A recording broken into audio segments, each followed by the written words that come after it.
setelah pengobatan massal tadi, saya lihat luar biasa di sini pohon pinang ya.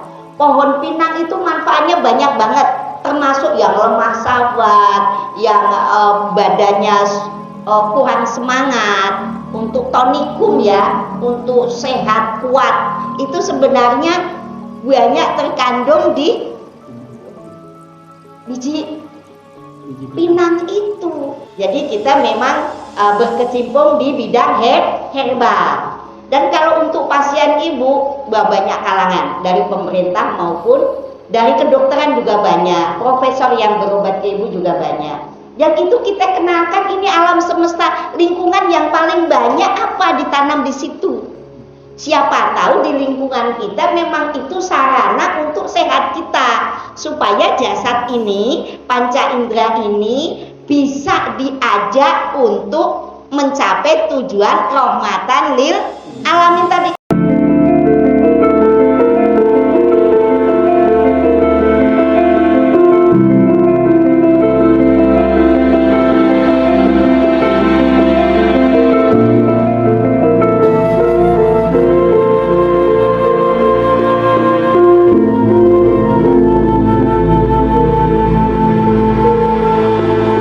Yang jelas sudah ada di dalam Al-Quran, yaitu tujuannya amal ma'ruf nahi mungkar, watawasau bil haq, watawasau bis sober, dengan akhlakul karimah.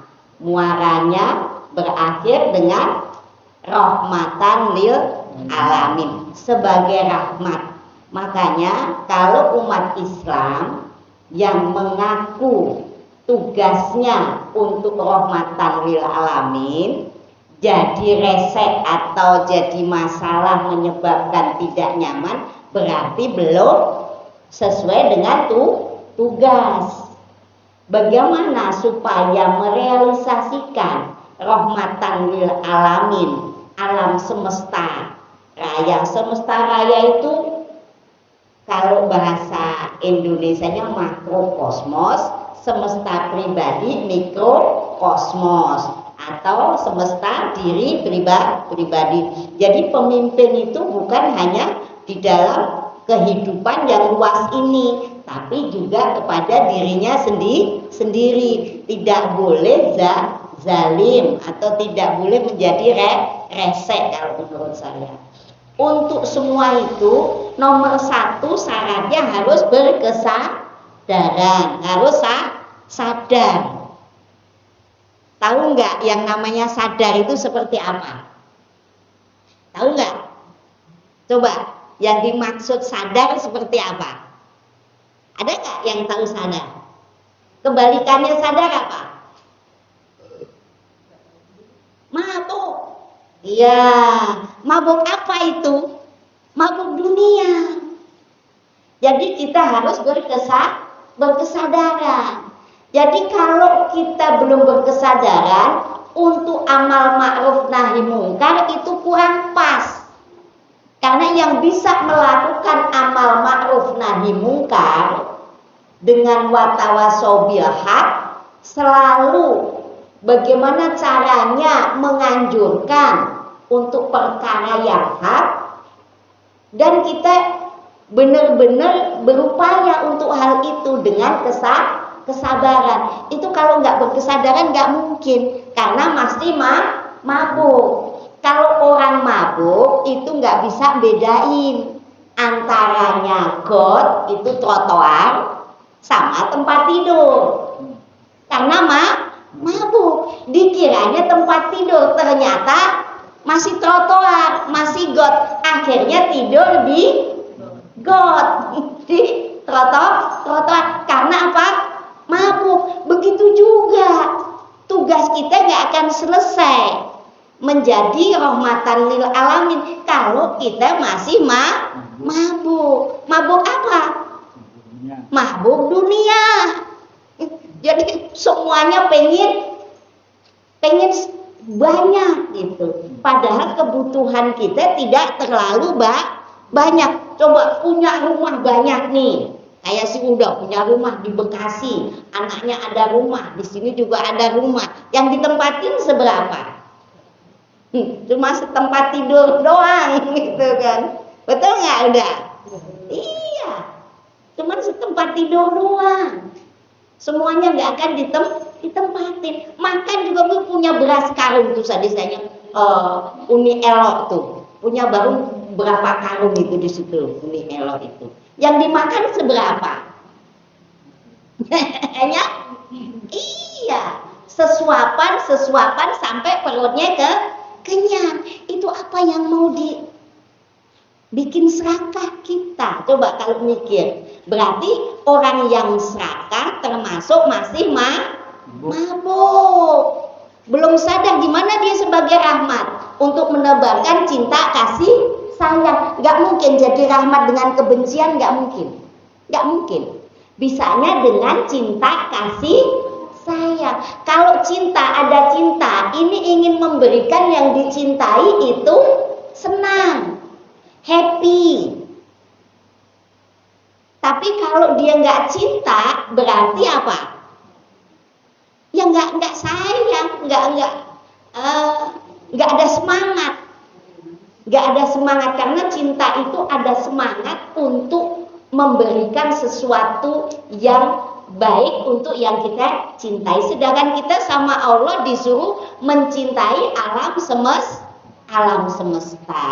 Alam semesta itu ya kita termasuk bagian dari semesta. Nah, itu seperti itu.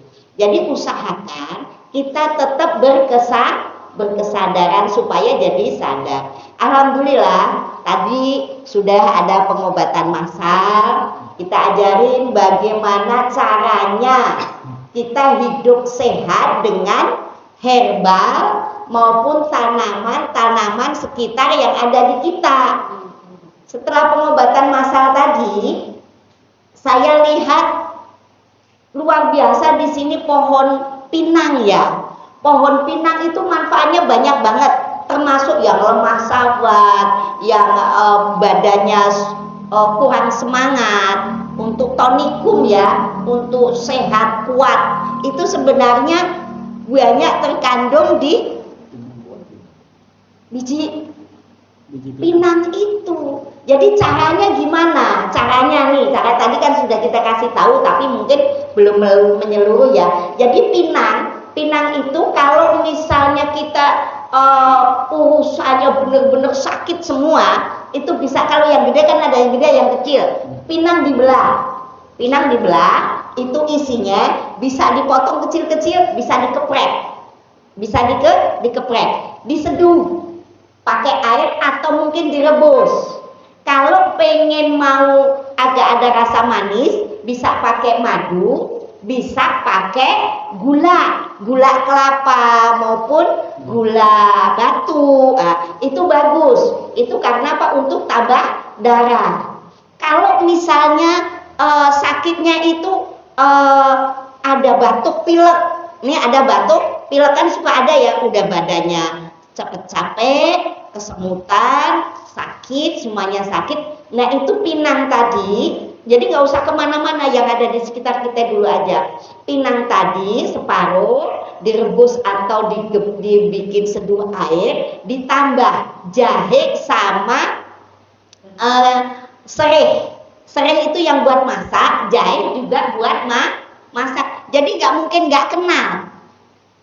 Beratnya seberapa, gedenya itu bisa usahakan kalau ini seibu jari, serehnya satu cukup, mau gede mau kecil satu, dikeprek jadikan satu. Gimana Bu kalau ada asma, ada seseknya? Kan kadang-kadang batuk pilek ada yang punya penyakit asma. Nah itu bisa ditambah sama ketumbar. Ketumbarnya seberapa? 1 sendok makan.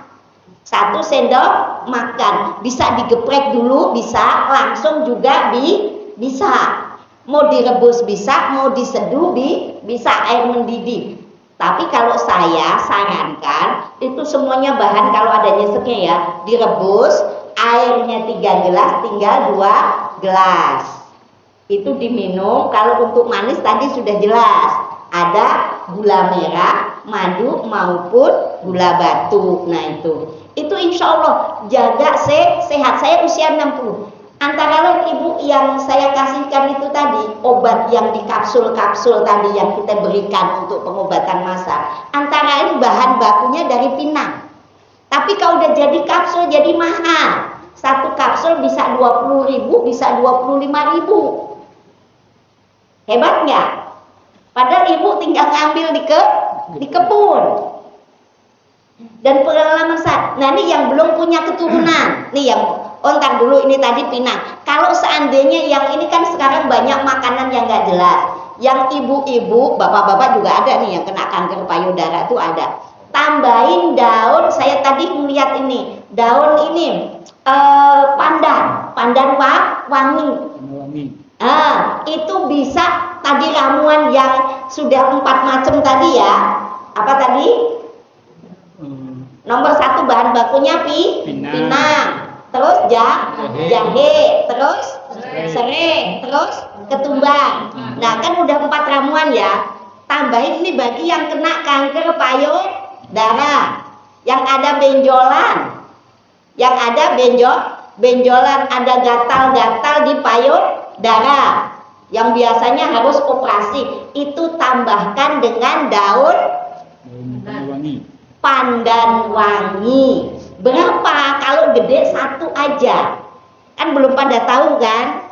Ya, Allah takdirkan saya selaku herbalis, termasuk ketua ASPETRI, Asosiasi Pengobat Herbal Indonesia. Jadi kita memang berkecimpung di bidang herbal. Dan kalau untuk pasien ibu, banyak kalangan dari pemerintah maupun dari kedokteran juga banyak, profesor yang berobat ke ibu juga banyak. Yang itu kita kenalkan ini alam semesta, lingkungan yang paling banyak apa ditanam di situ. Siapa tahu di lingkungan kita memang itu sarana untuk sehat kita, supaya jasad ini, panca indera ini bisa diajak untuk mencapai tujuan rahmatan lil alamin tadi. Coba kalau sakit kita mau aktivitas susah. Coba kita mau sholat, kalau kita kesakitan, bisa nggak sholat khusyuk? Nggak bisa. Saya ada trik sholat bisa khusyuk, ada trik, cuman mungkin belum pernah. Jadi kita tentang herbal dulu aja ya, herbal. Ini tadi udah paham ya, ingat. Kan kalau yang kita kasih herbal tadi kan hanya untuk 4 hari, hanya untuk 3 hari. Tapi kalau ramuan yang ada di sini semuanya ada, semuanya siap, tinggal ngambil. Di sini ada bunga teleng nggak? Belum tahu ya? Bunga teleng. Kalau di situ namanya bunga katara. Ya, itu ya bunga katara. Itu bisa buat tetes mata. Ini kan banyak yang sudah pada kena katarak, sudah ini itu bagus. Nggak usah pusing-pusing. Bunga katarak itu juga bisa untuk langsung dimakan bisa. Kan mata sehat, badan sehat untuk perjuangan selaku khalifah supaya tercapai rahmatan lil alamin.